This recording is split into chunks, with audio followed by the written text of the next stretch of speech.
looks like a normal medical scene, but it isn't. It's atomic energy at work, as a blessing. And this looks like what it is, devastation due to an atomic blast. Must atomic energy lead only to destruction like this? Or can it be used as it is here, a blessing to mankind? Here is Fred MacMurray with an answer to that question. Hello, everybody. I'm Fred MacMurray. You have just seen some pictures showing the devastating destruction of atomic energy, and also some pictures showing that atomic energy can be a force for good. And these are just a few of the wonderful and until recently secret motion picture scenes which we are going to show you. Now, I think I'm an average American citizen, like most of you, and when I hear the word atom, I immediately think of the word bomb, which shows you how very little I know about atomic energy. But I've been asked to come here by Father Keller, the founder of the Crystal Movement, and to help him in presenting this film. And so here I am. And now, Father James Keller. Thank you very much, Fred, for being with us. Father, tell me, how did you ever happen to get interested in atomic energy? Well, there's a great story behind that. It's an instance of what one person can do. One day, a man in the atomic energy field dropped in here at our office and said that he'd heard we were going to make 30 pictures, 30 Christopher pictures, to get people of quality into the fields that count. Yours just to make one on atomic energy. And I looked at him. I wondered how we could ever do that. And he didn't pay any attention to my protesting. And he said, well, if you do, if you can show that this power is from God and it can be used for research in the medicine and the agriculture industry and countless other ways, it may have a great effect in benefiting mankind for the future. And you said if you don't, or some movement like yours doesn't, most of us may be blasted off the face of the earth. Well, he couldn't have put it any stronger, could he? It frightened me at first, but then I got over the shock quickly, and then I saw it in a tremendous challenge. Gee, even if you could have the smallest, most insignificant part in changing this power from destructive to a constructive force and use it as God intended as a benefit for mankind, that'd be a thrill. So we started right away to get into it, and I've been fiddling around ever since, trying to get scripts, everything else, and I think we've just about hit it. So we plan not only to do one film, we'd like to do about 2 or 3 films on atomic energy. Well, I think now we ought to get into the picture, bring it to the friends, Fred. This is Hal Gibney. I will act as your guide as we look at these atomic energy pictures which Fred MacMurray and Father Keller just spoke to you about. You are now looking at scientists at work at a most vital function in atomic energy, the production of what is known as radioactive materials. It looks big and confusing and kind of complicated, doesn't it? Well, for the average person not steeped in scientific knowledge, it is complicated. But we don't intend in these pictures to try to explain the miracle of atomic energy. We hope to show only how this God-given force can be used as a blessing. For example, let us look in on a famous cancer research hospital and get a close look at atomic energy working as a benefit for mankind. This girl is suffering from one of mankind's most dreaded diseases, cancer. She has cancer of the thyroid gland. A few years ago, this would have meant her case was hopeless unless radical surgery was used. This glass looks like it has plain water in it, but actually it contains hope. Hope in the form of a radioactive iodine solution. Most people know that iodine is used in treating thyroid, but let's explain where this radioactive business comes in. By splitting the atoms of iodine, you get the radioactive iodine solution the girl is drinking. Here we see the young lady on the examination table. Suppose instead of the radioactive solution she had swallowed, a tiny wristwatch. If you could listen closely enough, you could hear it ticking in her throat. The little bit of atomic energy in that solution starts sending out signals from her throat in somewhat the same way as the ticking of the watch. The apparatus suspended above her neck is picking up the so-called ticking. So the radioactive solution produced by atomic study is helping the doctor in his efforts to help the girl. You can imagine how thrilled she is to know that there is one more ray of hope for her. Let us look at the many places in America where for many years thousands have worked in the field of atomic energy. Here's the main headquarters of the Atomic Energy Commission in Washington, D.C. Branching out from this central headquarters is a vast network of projects. This is the Brookhaven National Laboratory in Upton, New York, where one of our greatest atomic furnaces is located. At the Hanford Works in the state of Washington, a tremendous program in health physics is underway. And this is the Plant Industry Station at Beltsville, Maryland. They're using atomic energy to learn more about growth and nutrition of plants. In Schenectady, New York, at the Knowles Atomic Power Laboratory, scientists are studying how atomic energy can be used for power. Here is Oak Ridge Laboratory, where the radioactive iodine came from that brought the smile of hope to our girl in the first scenes. At the University of California in Los Angeles, there is an important project. In the deserts of New Mexico at Los Alamos, there is another. And at New Brunswick, New Jersey, still another. In Idaho, there is an important atomic energy testing station. Finally, there is the Argonne National Laboratory in Chicago. While we are here, let us go inside and see a remarkable example of the ingenuity which man has utilized in dealing with the potentially dangerous forces of atomic energy. Here is a testing room where various metals and materials are subjected to intense radiation. This room is shielded by concrete walls 3 feet thick. Just think of it. A force you can't see or feel, and yet it is so powerful it has to be shielded by 3-foot walls. In order to handle the materials in this dangerous place, the Argonne workers have invented a fantastically wonderful pair of artificial hands operated by remote control. These robot hands are designed to imitate the 7 human motions employed in grasping, lifting, moving, and turning objects. Here is a man who has practically 4 hands. Isn't that something? You'll note that he has his fingers inserted into metal finger tubes. Every motion that he makes with his fingers and hands is exactly duplicated through remote control by the mechanical hands inside the testing room. He's watching his other pair of hands through a window built of laminated layers of glass to a thickness of 3 feet. You are now looking through this 3-foot thick window at the mechanical hands. And here is what he is pulling out. In each of these containers is a small portion of some element that has just been made radioactive. These are the tracers used in various experiments, both in science and in industry. All over the United States, in laboratories, in greenhouses, in the open fields, thousands of workers are learning more about how plants grow, how they use the materials in the soil. From what they find out in experiments such as you see here, they'll be able to put fertilizers to better use and so get better crops. Certainly here is a blessing to mankind. In this field of corn, they are studying the effect of radiation. They are learning more and more about corn. Here is a scientist who, for all intents and purposes, is a farmer. He is taking the pollen from one ear of corn and pouring it into another ear of the same plant. This is a plant that has received radiations of atomic energy. This experiment will help to show the effect of radiation on future generations of corn. All these experiments are constructive uses of this dangerous force. Of course, all the efforts in agriculture are not confined to working with plants alone. For example, here in this laboratory, under the blazing rays of an artificial sun, they are trying to solve the greatest mystery connected with plants.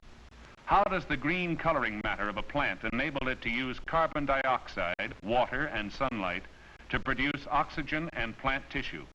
How does it use the energy of sunlight as a part of its process of growth and produce the food we eat? Suppose they find out? They may be able to grow bigger and better food plants. They may even be able to create food elements in the laboratory without the plants. More food for a starving world. A blessing indeed. Friends, that's just part of the film that you're going to see on this wonderful subject of atomic energy, the hopeful side of atomic energy. But I think you've noticed, as it impressed me, And I think it's probably impressed you the same way that people did this. A handful of people have discovered, uncovered for all of us, the positive, constructive side of atomic energy. As I was telling Mr. MacMurray a little while ago, that in each instance, it's emphasis on what one person can do. Didn't that impress you too, Fred? It certainly did, Father. Oh, say, Father, in your book, there was a good example of what one person can do. I mean the story about the school teacher up in Deming, Washington, Dorothy Massey was her name, wasn't it? That was right. Why don't you tell the audience about that? I'll be delighted. This story that Fred mentions is a splendid example of what one person can do far removed from the atomic energy field. This teacher, Dorothy Massey, she's 58 years old. She teaches science in the Consolidated High School. And she's not simply taking care of herself or a little area. She wants to make the world better for being in it. Besides tackling atomic energy, she does many other things. She works from morning till night. During this summer, she's doing all sorts of things. Over the weekend, she's teaching at the Baptist Sunday School. And she just can't do enough to help others. Well, in her class in science, she tried to get over to the teenagers that they too could play a part in making atomic energy God-given help to mankind. She emphasized what they could do, what can be done through research in medicine, agriculture, industry, and all these various fields. And she thought that maybe some of them would pick up this idea and go into this important sphere of influence. Well, what happened? Several of her graduates have gone into the field of atomic energy. And one of them won a prize, a national prize for science for all America, a teenager. And they told me when I was at the Atomic Energy Commission in Washington that this young lad may be one of the great scientists of America in the future. Why? Because not only does he have a disposition towards science, but above that, he has a spiritual sense that's going to restrain it and use it for the advantage of mankind. Dorothy Massey has given a heartening example to all of us. It's one more instance of what one person can do. Wouldn't it be a great thing, Father, if there were just one Dorothy Massey in each town and city in the country? Why, the whole future peacetime development of atomic energy would be assured. That's right. And I think it'll be pointed out to you folks in the rest of the films that you're about to see. Now, let us look at some more of the atomic energy films. Here, we are at the famous Oak Ridge Atomic Energy Project. What are the technicians doing here? Well, it's a long, complicated, and highly technical story. I do want to point out, however, that one of these technicians could well be that student described by Father Keller in his story about the wonderful school teacher from the state of Washington. As for what is going on in this scene, well, they're cooking up more of those atomic substances which are called radioactive materials. The radioactive substance you see being made right now may be the same substance which is being utilized in this next medical scene.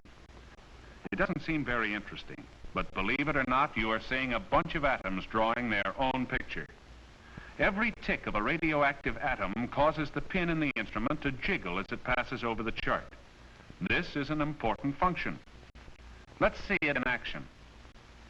This gentleman may have cancer of the thyroid gland. He's drinking the same kind of iodine solution that the young lady drank. And just as it did in her case, the iodine goes to the thyroid gland and concentrates in the cancer tissue. But this time, they put this instrument to work. This is atomic energy as God intended it to be used. The instrument is rigged up so that as the machine moves back and forth above his thyroid gland, the pin moves across the chart. The signals sent out by the radioactive iodine are run through another instrument and made strong enough to wiggle the pin.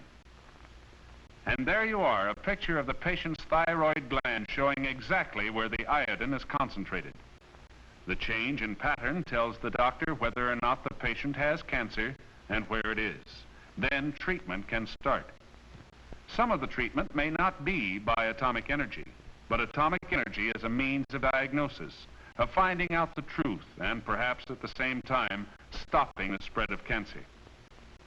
Now, let us look at another field where atomic energy is at work as a blessing: farm animals.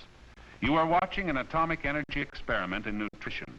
For example, the hen you see here is being fed a special breakfast. I would say about $11 of radioactive carbon and phosphorus. What's it all about? Well, the radioactive atoms in the carbon and phosphorus can be easily traced. And in that way, we see how a hen makes use of them in building an egg. From the findings of the scientists, better egg production in the future can be assured. Here we see atomic scientists who might even be called cowboys. They have just given the husky steer in the picture an injection of radioactive iodine. This is research to give us better and healthier beef animals. Here's another experiment with farm animals, with sheep. The sheep are eating cubes of food containing radioactive elements of various kinds. It doesn't harm the sheep, but it gives us a means of finding out how to build better lamb chops and mutton for the future. Now let us look at another scene of atomic energy at work as a possible lifesaver. This time we are going to look at a radioactive substance called gallium. Even though the gallium substance you see being handled is going to be put into a patient's body, the laboratory worker must be extremely careful in his handling of it.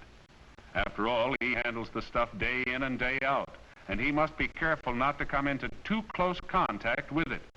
That is why it is shielded by thick bricks, and why he handles it at the end of a piece of twine. When this man was brought to the Cancer Research Hospital, his case was extremely serious. He had a cancer of the chest. It was spreading in spite of all ordinary treatment. His condition finally came to the attention of one of the 22 southern medical schools that cooperate with the Atomic Energy Commission's Oak Ridge Institute of Nuclear Studies in operating this hospital. He readily agreed to being given an experimental shot of radioactive gallium. The doctors want to know if the powerful rays from this element being dripped into the man's blood will help this type of cancer. There it goes. Drip, drip, drip. Every drop is a soldier in a new kind of army. An army that is fighting with God against the forces of disease. This man needs all the help he can get from those little particles of radioactive gallium. Week after week, this battle went on. Now let us see the result. You might think the patient is worse because he's on the operating table. Actually, this is another step in his fight against cancer, the fight in which he now has an ally in atomic energy. Thanks to the signals the gallium sends out, the doctors have been able to pinpoint the cancer. This man has leukemia. His body is not manufacturing enough red blood cells. Up until lately, this disease has been almost always fatal. But now, thanks to atomic energy, it can be detected a lot earlier. The earlier they start treating it, the more hope of a cure. Experiments such as these may eventually give more hope for a reprieve from a death sentence, thanks to atomic energy. In these films, we have concentrated to a large extent on atomic energy as a blessing in the field of medicine. But let us emphasize again that atomic energy is already serving mankind in many ways. For example, already atomic energy is being used to measure engine wear under different lubrication conditions, and thus to develop new engine oils, to study how corrosion occurs, for example, in telephone poles, and thus to develop ways of preventing it. To study the process by which gasoline may be produced synthetically from coal and oil, and thus to find ways of improving it. To propel ships at sea with plants powered by atomic energy. To study tire wear and thus to develop better tires, and to study nutritional deficiencies in humans and animals and find ways to correct them. Yes, this is atomic energy at work, not as a force for evil, but as a force for good, at work as God intended it to be. And in this field, so many, many more people of goodwill and high character are needed to supplement the present great army of workers. Men and women of all professions and trades are needed. To name a few, plant guards and security police, radiologists, both men and women, statisticians to handle scientific data, both men and women with executive ability, file clerks like this young lady, plant engineers, construction workers for new projects, nuclear scientists of many fields, Biochemists are needed too, and meteorologists to get atmospheric data. Yes, as you have seen by these pictures, atomic energy can be a blessing. Friends, the film you've just seen shows very clearly the tremendous power for good that atomic energy can bring to humanity. If it's used in a constructive way, God has put this enormous power in our hands. He meant it to be used as our servant, not as our master. Just think of all the things that could be done if we would only use atomic energy as a blessing of God for research into medicine, for uses in agriculture, for countless ways of developing industry, of light, heat, things that are almost beyond our imagination. But that remains for you to decide, for you to make up your mind, you to use your influence to see that this extraordinary power is used for the benefit of mankind, not for his destruction. You see now, coming up over the world, the various uses of reactors. Just think of what this will mean not only for our country, but for nations that are completely undeveloped at present. Let it be used in the ways of God rather than the ways of the devil. And now, just to remind you what it can be, we're going to bring to you a section of film from another movie made by the Christophers on the power of atomic energy. And in this film, you will see its destructive force. Let it be a reminder to you. And now we shall see this segment of film.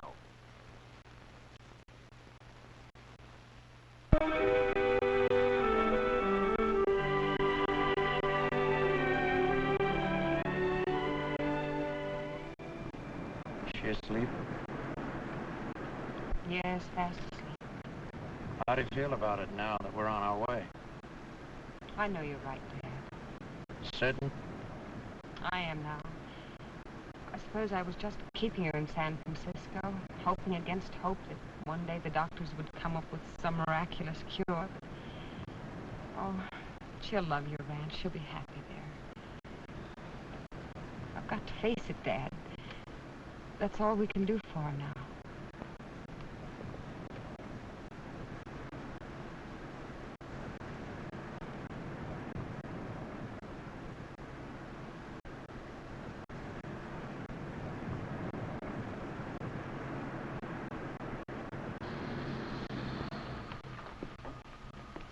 You'll have to wait here a while. You better park right over there. Those are your instructions.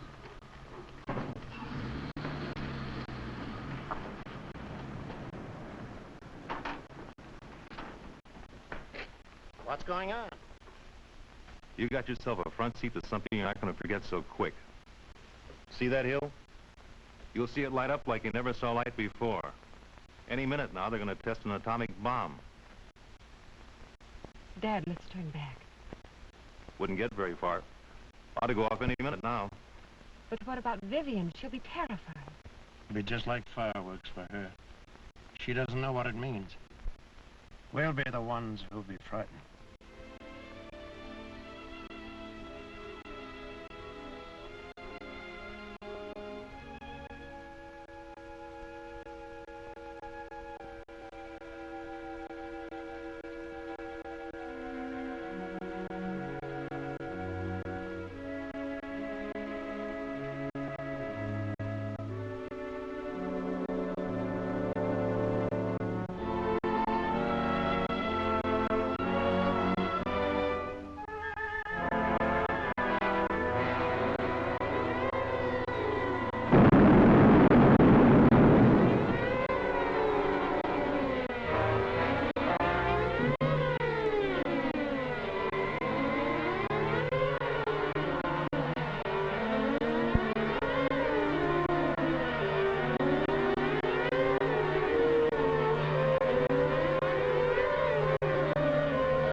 Now, for our Christopher thought for the week, I think this text is particularly appropriate.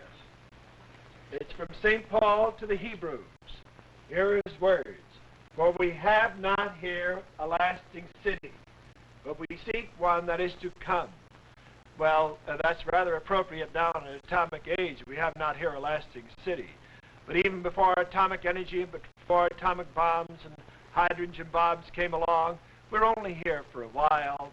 But at least God wanted us to have a little foretaste of heaven on earth. He meant us to have peace. He meant us to use all the powers of the earth for our benefit, not for our destruction. Try to make atomic energy a force for good. Now in the Christopher's, as we mentioned many times before, we have no organization, no memberships, no meetings, no dues.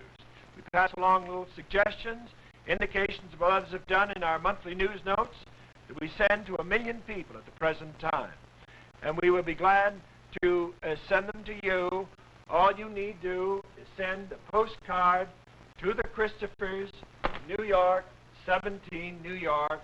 We will be glad to send them to you without any cost whatever. Keep in mind, as we try to emphasize over and over again, the part that you can play in changing this world. This is your world. And God wants you to reach out to the world. Reach out to everybody. All of humanity is nothing more than you over and over again. Show that this 20th century in which we're privileged to live can do something that's going to help man. We've achieved many things in a physical, mechanical way, but let us not forget that it has remained for our day to bring to humanity universal death and destruction if we mishandle atomic and hydrogen energy. Do your part to show that this can be a servant of man, used for his benefit. And then once you are reaching out to the fields, you must do more than simply take